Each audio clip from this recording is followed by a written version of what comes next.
Hey there, Andy White here from recruitmentmarketinginternational.com. We help launch, grow and scale recruitment search businesses. We work with the business owners, the directors, so those who are starting up, those who are looking to break 250k, break 500k, break a million, get to 5 million. That's what we do. We help them using our strategies. We've been doing this now for over a decade. So, are you a business owner who has a team of between 5 and 20?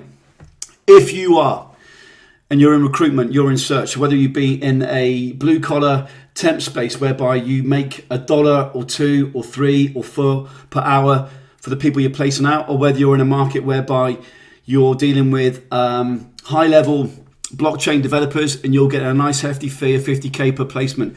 Doesn't matter. But if you're a business owner with 5 to 20 in your team, this would be relevant to you.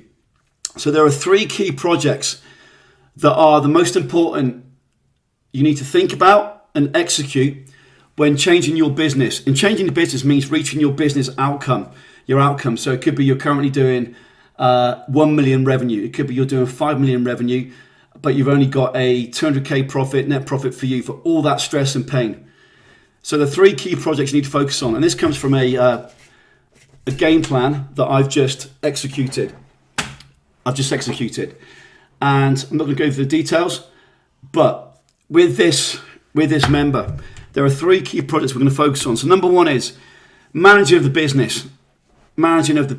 And what that means is this owner, director, is working in a way where he has a team. He has a general manager, he has account managers, but he's in a place of a lot of pain. And I wouldn't say distrust, but the business isn't performing as he needs it to perform.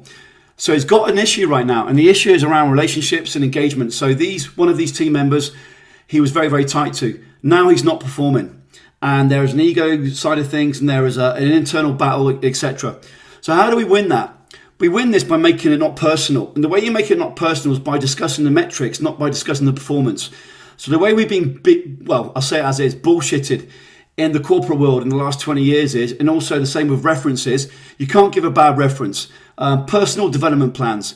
So we always focus on the positive. Now that is useless when you're a business owner and you're doing 3, 4, 5 million in revenue, but your dividend is 200k at the end of the year. You've bought a new house on the lake and you've got all this stress going on that your spouse doesn't understand. It doesn't help. So you can't focus on the positives. So Steve, listen, you did a wonderful job. You can't do this. You're in a hectic environment, spinning plates and it's firefighting and you're stressed. You're taking it home to your spouse. So how do we get over that? 1 is managing of the business. And the way you manage the business is by managing your team. And when this guy is in this position, which he is now, he removes the emotion by the metrics being the discussion point. So Steve, made up name. These are the metrics of the last 90 days, last 180 days, last year. These are the metrics that we need next 30 days, next 60 days, next 90 days. What's going to stop us hitting these metrics, Steve? ABC. Right. How can I help you get rid of ABC? The following. Right. What's the worst case if A doesn't happen, B doesn't happen, C doesn't happen? Or sorry, worst case, it does happen. Right. If it doesn't happen, will we hit this target? Anything else you need to know about? No, I don't think so. Right. So we can both commit to this metric. Agreed? So we've not discussed his performance. We've managed the metric, okay? Remove the emotion. So if we got an exit for that member, that team member, it becomes about the metric and not emotion. And we start to get into this relationship whereby the metric becomes the conversation, not the behavior, not the relationship, not the we used to barbecue together. It's the metric. Then we get into this fixing loop. So how do we fix this? So if these obstacles don't happen, can we hit metric? Yes. Can we hit metric? No. Okay, why not? Well, this needs to happen. Right, how do we fix this? How can I help you fix this? So number 1 is management. We remove the emotion, and this is specific to this member, okay? Number 2 project is his role in the business. So his role in the business has morphed over the years. When we're on an upswing economy, which we've been, it becomes less acute about the problems around what we're doing right and what we're doing wrong. So the project number 2 we need to focus on is his role. So this is around deciding the model of the business versus financials. So if we want a business that's going to be doing, keep it confidential, let's say we want to be doing 1 million in this part of the business, and it's 20k fee. That's 50 placements. Right, so that's 1 per week. Then we break it down into, right, we're converting 1 in 3 client sales calls, okay? So we're converting 1 in 3 client sales calls. So how many sales calls do we need?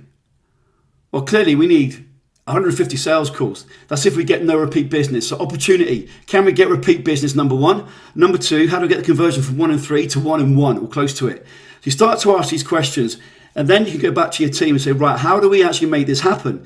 So understanding the financials and understanding the model is key. So this member's role, why is that important? His role needs to change across not only managing of his direct team, but also implementing this model. So implementing this model. If we think about his business here, there's only 3 key parts of his business. One is we bring in the leads or the candidates. So we bring in the client leads or we bring the candidates into our inbox. So we've got the right candidate for the right role, number 1. Number 2, we convert the client and we convert the candidate. So the candidate wants to be put forward. The client signs T&Cs. Number 3, we deliver the candidate. And each one of those is only 2 variables. One is we increase the volume or we increase the conversion. That's it. So his role becomes, how do I make those 6 metrics happen? That's it. Those 3 steps, there are 2 metrics. How do I focus on improving them week on week? That becomes my main role. Then the next project is the model of the business. So right now, I've got all this going on. I've got this pain. I've got this outcome. I've got this stress. Right, take a step back. What's the model of the business? Right, 1 eye on 3 years away, 1 eye on 12 months away, 1 eye on now. We got 3 eyes in that case. You thought I'd forget. So you've got 3 eyes. 1, 2, 3. 3 eyes in that case. So what's the model of the business? Well, the model of the business needs to ascend into where we want to be in 3 years' time and 12 months' time. Also, remembering, managing the business, managing that team member or team members. Also managing the metrics. We need 50 placements at 20k. Right, model of the business. How can we get 20k placement fee into a 40k placement fee? By going up the ladder in terms of who we're placing. How do we do that? Does our website reflect we now deal with directors, not just middle management? Does my LinkedIn reflect I'm dealing with directors, not just middle management? Do the campaigns I run reach out to directors, not just middle management? Do I have the candidates to actually place to that level, not just middle management placements? So with the model of the business, we need to be proactive with where we're moving to and what our actual outcome is going to be for that business. So this business is a fairly big business, but they're in a bit of a mess. And the outcome is, if they don't change their way, they're going to have a slow, I won't say death, they're going to have a lot of pain. So 3 steps here in this instance. Managing the business, number 1. I am managing that team, that first layer of team. Number 2, the role in the business, making sure the financials fit the model. And number 3, implementing the model on a tactical level every single day. So for this member, if you are that level, so if you're that size business, you might relate to these things. The inverse is the following. I did a call with a really, really cool guy in Australia. And this gentleman has gone from a team of 20 down to around about 5 memory serves. And I explained to him, we had an inverse with a member whereby it was like almost like a mirror. This member went from 30 something down to a team of 7-ish. And it is controlled. We actually made that decision. It's controlled to make the business smaller with a much higher profit. I don't know the ins and outs yet for this gentleman, but I believe it might be in the inverse. So in that case, this can be sort of relevant steps here as well. So we've always be cognizant about where we are now. How do we get here? Stopping the process and saying, right, I'm putting the foot on the brake. What do I need to change? 1 eye on 3 years, 1 eye on 1 year, 1 eye on now, 3 eyes.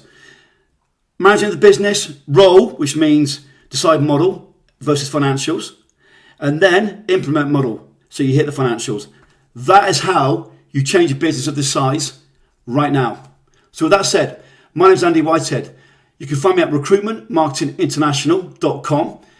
If this resonates, if you're a business owner in recruitment or search and you're looking to break 500k, break $1 million, or in fact you might be doing 5 million but making crappy profit compared to what you could be, or if maybe you're a startup but you're gonna take big action and do what we say, go to recruitmentmarketinginternational.com, click on meet, book a call, but only if you're up for this, only if you're coachable, and only if you're an A player.